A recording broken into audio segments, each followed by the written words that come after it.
Collector Ravindra Kumar Chaudhary एवं police अधीक्षक पंकज कुमावत द्वारा सीधी शहर के रेड जोन वार्ड नंबर 16 तथा वार्ड नंबर 8 का निरीक्षण किया गया। उन्होंने कोरोना संक्रमण की रोकथाम के लिए कंटेनमेंट एरिया में आवाजाही पूर्णतः प्रतिबंधित करने के निर्देश दिए हैं। उन्होंने इन वार्डों के प्रमुख मार्गों को बैरिकेडिंग करने तथा पुलिस बल लगाने के लिए निर्देशित किया है। कलेक्टर तथा पुलिस अधीक्षक द्वारा कोरोना संक्रमण को फैलने से रोकने के लिए सख्त कदम उठाने के निर्देश दिए हैं। उन्होंने निर्देशित किया है कि रेड तथा येलो जोन का किल कोरोना अभियान के माध्यम से सघन सर्वे किया जाए।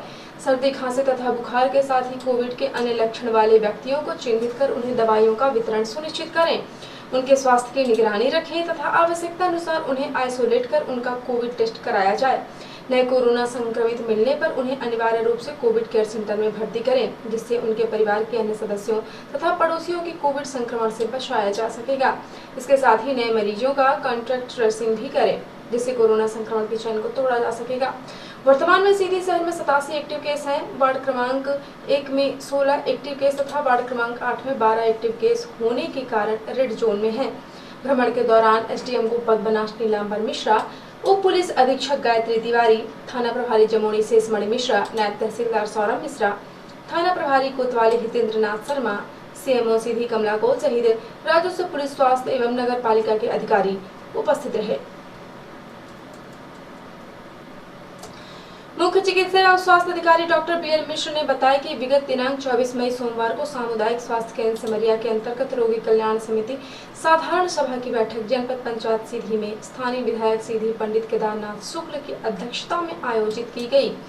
साधारण सभा की बैठक में ओपीडी हेतु शुल्क का निर्धारण, कर्मचारियों के मानदेय वेतन की समीक्षा, एनएचएम एवं निरोगी कल्याण समिति के माध्यम से कार्यरत समस्त कर्मचारियों का अनुमोदन, एक्सरे मशीन का सुधार कार्य एवं टेक्नीशियन की सेवाएं उपलब्ध कराने, रोगियों के स्वास्थ्य व्यवस्था एवं वैक्सीन के रखरखाव हेतु डीजे, साइलेंट जनरेटर, अस्पताल कैंपस हेतु बिजली की सतत पूर्ति हेतु ट्रांसफार्मर, अस्पताल भवन की छत की मरम्मत 2 वर्ष पूर्व की गई थी, परंतु वर्तमान में लीकेज की समस्या होने पर पुनः सुधार हेतु अनुमोदन, एनएचएम से प्राप्त अनटाइड फंड से कार्य अनुमोदन, प्राथमिक स्वास्थ्य केंद्र बंजारी में पूर्व क्षतिग्रस्त भवन की जगह आशा प्रतीक्षालय निर्माण, सामुदायिक स्वास्थ्य केंद्र सिमरिया हेतु नेत्र परीक्षण कक्ष का निर्माण, रोगी कल्याण समिति आय व्यय की जानकारी आदि प्रमुख बिंदुओं के एजेंडा पर चर्चा कर अध्यक्ष पंडित केदारनाथ शुक्ल विधायक सीधी द्वारा अनुमोदन एवं निर्देश दिए गए। स्थानीय विधायक सीधी की अध्यक्षता में आयोजित बैठक में श्री शुक्ल ने बैठक में चर्चा उपरांत रोगी कल्याण समिति को प्राप्त आय व्यय की समीक्षा की गई एवं ऑडिट कराने हेतु निर्देशित किया गया। सामुदायिक स्वास्थ्य केंद्र सिमरिया के भवन से पानी टपकने के सुधार हेतु टेलीफोनिक चर्चा पर कार्यपालन यंत्री एनएचएम एमएस खरे द्वारा आश्वासन दिया गया कि बरसात के आरंभ होने से छत रिपेयरिंग का कार्य पूर्ण कर लिया जाएगा। विद्युत ट्रांसफार्मर लगाने का प्रपोजल तैयार कर सहायक अभियंता एमपीवी को निर्देशित दिया गया है कि शीघ्रता से कार्य पूर्ण किया जाए। अस्पताल में विद्युत की वैकल्पिक व्यवस्था हेतु डीजे, साइलेंट जनरेटर क्रय करने के लिए कलेक्टर सीधी प्रस्ताव भेजने के लिए निर्देशित किया है। उन्होंने कहा कि अंधत्व निवारण कार्यक्रम के अंतर्गत अतिरिक्त नेत्र परीक्षण कक्ष के निर्माण की प्रस्तावना राज्य स्तर पर प्रेषित करें। सीएमएचओ डॉक्टर बीएल मिश्र ने बताया कि एक्सरे मशीन के सुधार के लिए राज्य स्तर से पत्राचार किया गया है। जल्द ही एक्सरे मशीन सुधर जाएगी एवं मशीन के संचालन हेतु टेक्नीशियन की व्यवस्था की जा रही है। साधारण सभा के अध्यक्ष एवं विधायक सीधी ने इसके अतिरिक्त जो महत्वपूर्ण कार्य हैं उनके लिए अन्य विभागीय अधिकारी गोपद बनास को निर्णय लेकर सामुदायिक स्वास्थ्य केंद्र सिमरिया के अंतर्गत स्वास्थ्य सेवाओं के संचालन हेतु आवश्यक कार्यों को पूर्ण कराने के लिए कहा गया। बैठक में खंड चिकित्सा अधिकारी एसडीएम गोपद बनास, अध्यक्ष जनपद पंचायत सीधी, मुख्य कार्यपालन अधिकारी जनपद पंचायत, सहायक अभियंता MPEB, SDO PWD, SDO P Churhat, SDO PHE, CDPO महिला एवं बाल विकास उपस्थित रहे। सीधी जिले के एक गांव में ग्रामीणों और प्रशासन ने कंधे से कंधा मिलाकर कोरोना के खिलाफ ऐसी लड़ाई लड़ी कि आज ग्राम पंचायत कोरोना से मुक्त हो गई। बताया गया कि जिले के रामपुर नैकिक जनपद अंतर्गत धनहा ग्राम पंचायत में एक साथ 32 कोरोना मरीज मिले थे, जिससे लोगों में दहशत फैल गई थी। लेकिन कलेक्टर रविंद्र चौधरी के निर्देश पर एसडीएम चुरहट अभिषेक सिंह द्वारा तत्काल मौके का निरीक्षण करने के बाद कंटेनमेंट एरिया जोन बनाया गया। कंटेनमेंट जोन का नोडल अधिकारी शासकीय उच्चतर माध्यमिक विद्यालय के प्राचार्य धीरेन्द्र कुमार सिंह को बनाया गया। इस कार्य में आशा कार्यकर्ता सचिव राम दुलारी कोल, पीसीओ पशुपतिनाथ द्विवेदी, रोजगार सहायक विनोद सिंह सहित गांव के लोगों ने बढ़ चढ़कर अपनी भागीदारी निभाई। लगातार स्वास्थ्य परीक्षण में 32 मरीजों की अच्छी देखभाल और मॉनिटरिंग की वजह से वह ठीक हो गए।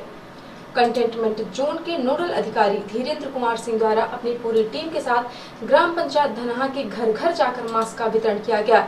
सभी ग्रामवासियों को कोरोना गाइडलाइन का पालन करने एवं सुरक्षित रहने के लिए उचित समझाइश दी गई। इसके साथ ही धीरेन्द्र कुमार सिंह द्वारा लोगों को टीके के फायदे भी बताए गए।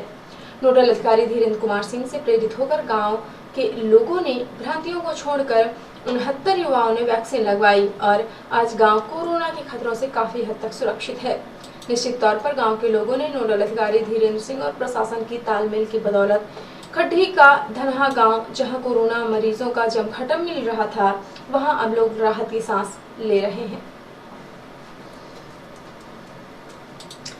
यूथ कांग्रेस एवं आईटी एवं सोशल मीडिया सेल ने कमरजी थाना प्रभारी को ज्ञापन सौंपा। ज्ञापन में मांग करते हुए कहा गया है कि पूरे मध्य प्रदेश में धारा 144 सरकार के द्वारा लगाई गई है और उसके बावजूद कल 24 मई को भाजपा के युवा मोर्चा के कार्यकर्ताओं द्वारा कमरजी थाना के अंतर्गत आने वाले पटपरा चौराहे पर 35 से 30 की संख्या में इकट्ठे होकर पूर्व मुख्यमंत्री का पुतला दहन किया गया। एक तरफ लॉकडाउन में आम जनता से 144 का पालन कराया जा रहा है और उल्लंघन होने पर कड़ी कार्रवाई की जा रही है। 188 जैसे प्रकरण कायम किए जा रहे हैं। वहीं लॉकडाउन में भाजपा के युवा मोर्चा के कार्यकर्ताओं द्वारा इस प्रकार उल्लंघन करके सार्वजनिक स्थान पर एकत्र होना कानून की खुली अवहेलना है। ज्ञापन में मांग की गई है कि भाजपा युवा मोर्चा के द्वारा 144 का उल्लंघन करने के वीडियो का अवलोकन कर उसके आधार पर सभी दोषियों को चिन्हित कर प्रकरण कायम किया जाए। यदि कार्यवाही नहीं की गई तो हम थाने का घेराव करने में बाध्य होंगे, जिसकी जवाबदारी प्रशासन की होगी।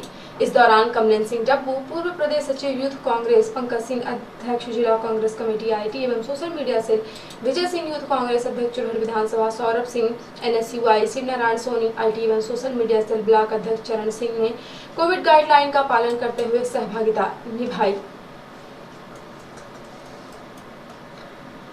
रिपोर्टर हिमानी रौतेला ने बताया है कि उत्तराखंड में कोरोना संक्रमण की दूसरी लहर की रोकथाम के लिए प्रदेश में लागू कोविड कर्फ्यू की अवधि को तीसरे चरण में 1 जून की सुबह 6 बजे तक के लिए बढ़ा दिया गया।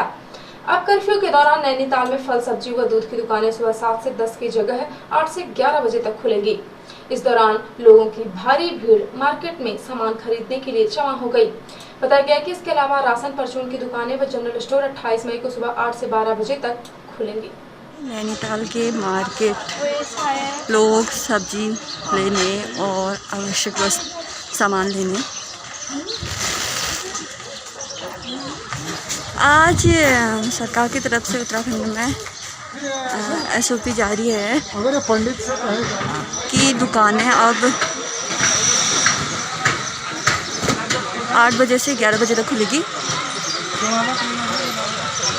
ये देखिए लोगों की भीड़। अभी मैं नैनीताल के मल्लीताल मार्केट में हूँ, बड़ा बाजार में।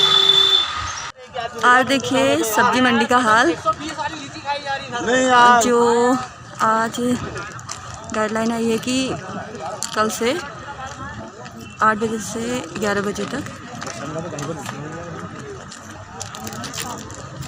लोग सब्जी खरीदने पहुँचे हुए हैं। देखिए सोशल डिस्टेंसिंग से थोड़ा कमी है। मुख्य चिकित्सा एवं स्वास्थ्य अधिकारी ने जानकारी देकर बताया है कि सोमवार रात्रि 12 बजे तक कुल 1026 सैंपल जांच के लिए भेजे गए और 948 लोगों की जांच रिपोर्ट प्राप्त हुई है, जिसमें से 29 लोगों की रिपोर्ट पॉजिटिव प्राप्त हुई है। सीएमएचओ ने बताया कि कोरोना संक्रमण से व्यक्तियों को स्वस्थ होने के बाद सोमवार को 124 व्यक्तियों को डिस्चार्ज किया गया है। सभी को अपने घर पर अभी 1 सप्ताह एहतियात बरतते हुए प्रदान की गई दवाओं का सेवन करने की सलाह दी गई। साथ ही सामाजिक दूरी, मास्क का उपयोग, बार-बार हाथ धोते रहने जैसी सावधानियां रखने की समझाइश दी गई है। अब जिले में कुल 9043 लोग कोरोना से संक्रमित हो चुके हैं। 8500 व्यक्तियों को स्वस्थ होने के बाद डिस्चार्ज किया जा चुका है और अब जिले में कुल 454 एक्टिव केस हैं तथा जिले में अब तक मृत्यु के कुल प्रकरण 82 हैं।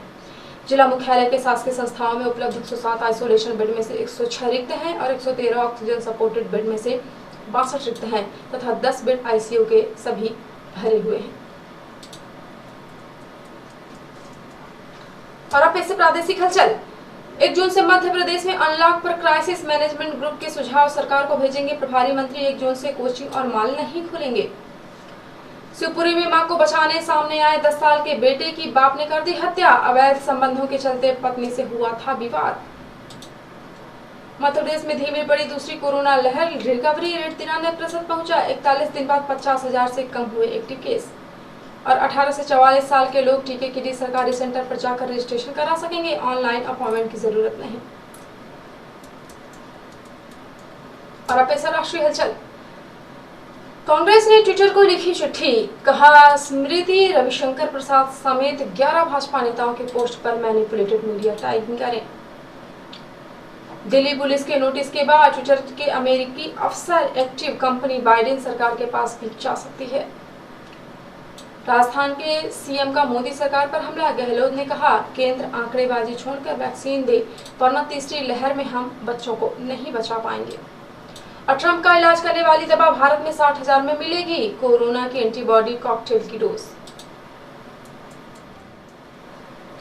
तो ये थी आज की प्रमुख हलचल। यदि आप न्यूज फेसबुक पर देखते हैं तो पेज को लाइक और फॉलो करें। यूट्यूब पर देखते हैं तो चैनल को लाइक शेयर और सब्सक्राइब करना बिल्कुल ना भूलें। आप किसी भी न्यूज को तत्काल पढ़ने के लिए लॉग इन करें www.ntvindianews.com। सीधी व बिंद की प्रत्येक न्यूज का अपडेट अपने फोन पे पाना चाहते हैं तो आप प्ले स्टोर से हमारा app NTV India news download करें और जुड़े रहें अपने आसपास की समस्त गतिविधियों से NTV इंडिया न्यूज के साथ। नमस्कार।